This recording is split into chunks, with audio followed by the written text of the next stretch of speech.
Hi everyone, Drew Shaw here. Today I want to talk a little bit about what happens to your body when you don't eat enough calories. Now, I get quite a lot of people come up to me and say, Drew, I'm eating hardly any calories, I lost a bit of weight, but now I've come to a point where I'm not losing any weight, I feel like shit, and what do I do basically? So straight away there I can see the real problem, and the real problem is people, when they want to go on a diet, they'll stick to these extreme diets which severely restrict your calorie intake, and that in turn has a number of effects on you physically and mentally. In today's video I'm going to talk a little bit more about what that does to your body. So at first, for some people this might seem like the logical thing to do. If you drop your calories then you're going to lose weight. But see, the thing is, that works, but only for a short term. See, the typical process that will happen when people do that is people will drop their calories by a high amount, they'll lose weight the first couple of weeks, then all of a sudden they'll start to feel lethargic, not much energy, lose motivation, and then they'll slowly go off track on their diet, and then they'll regain that weight that they lost, and then some, in most cases. So ways to prevent this, I'm going to talk through in this video, but first I'm going to talk about why that happens in the first place. Now, when we lose weight or decrease our energy intake, a number of different things happen in the body which make it increasingly difficult for us to continue to lose weight or even maintain the weight that we've lost. A major change we see is a change in our total daily energy expenditure, or our TDEE. Now, one study shows that a group of subjects, lean and obese individuals who lost 10% of their body weight, their TDEE then decreased by up to 20 to 25%. Now, this is made up of a number of things, including our non-resting energy expenditure, our resting energy expenditure, and also our muscle work efficiency as well. Now, that same research shows that muscle work efficiency increased by up to 20%. Now, obviously what this means is if the muscle is more efficient, it's then burning less fuel. So obviously we don't want to be extremely efficient, because then we're not going to burn as many calories, and that's not going to be optimal for, say, losing fat or improving our body composition when it comes to fat loss. Now, not only do our muscles become more efficient in the stages of weight loss, but our body generally becomes more efficient as well. And what effectively happens is we go into starvation or survival mode. Now, what this is, basically, the body will downregulate a number of hormones to decrease your metabolism, and our body doesn't know whether you're trying to get ripped or if you're trying to fit into that size 8 dress. All your body cares about is surviving. Now, if you think of it back in the Stone Age, when we were cavemen, we weren't really getting that many calories, so our body would do whatever it could to try and keep those calories that it's provided with. That's basically what happens when people go on severely calorie restricted diets.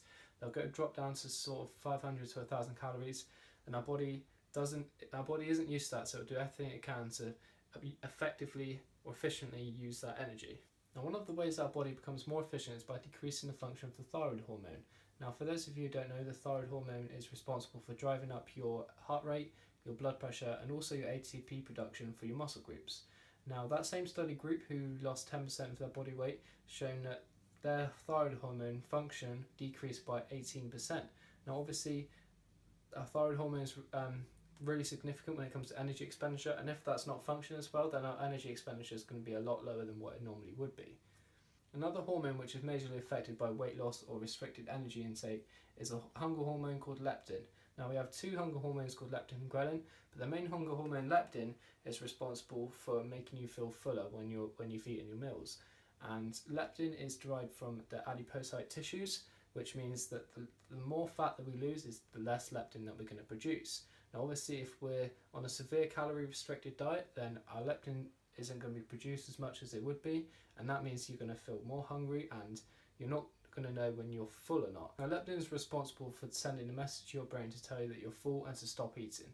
Now, if leptin isn't being produced properly in the body, then it's quite easy for us to overeat and to keep on eating until we gain that weight back on, which is why a number of people quite easily gain that weight which they lost in that such a short amount of time. Now, not only are these crazy intense diets such as the cabbage diet, which is one of the most ridiculous things I've ever heard of, and anyone who does that is crazy.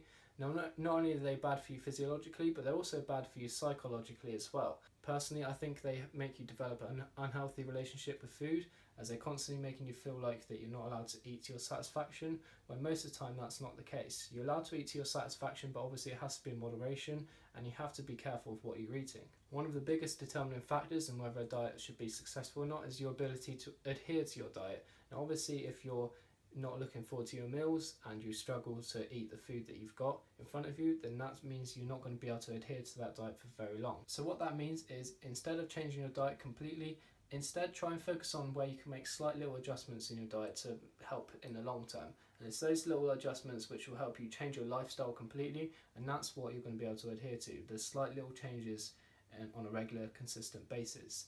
Now, what I'd recommend is to aim to lose about £1 to £2 a week, and that way you're going to be provided with a more consistent weight loss, and it's also going to be easier to stick to as well in the long run, as you're not going to feel deprived of food, and you're also going to be able to maintain energy in your muscle mass as well. If you're, say, a leaner athlete, then I would recommend strategic refeed days, but that's also going to depend on your fat mass and your current state and where you are in your sort of prep for wherever it is you want to be.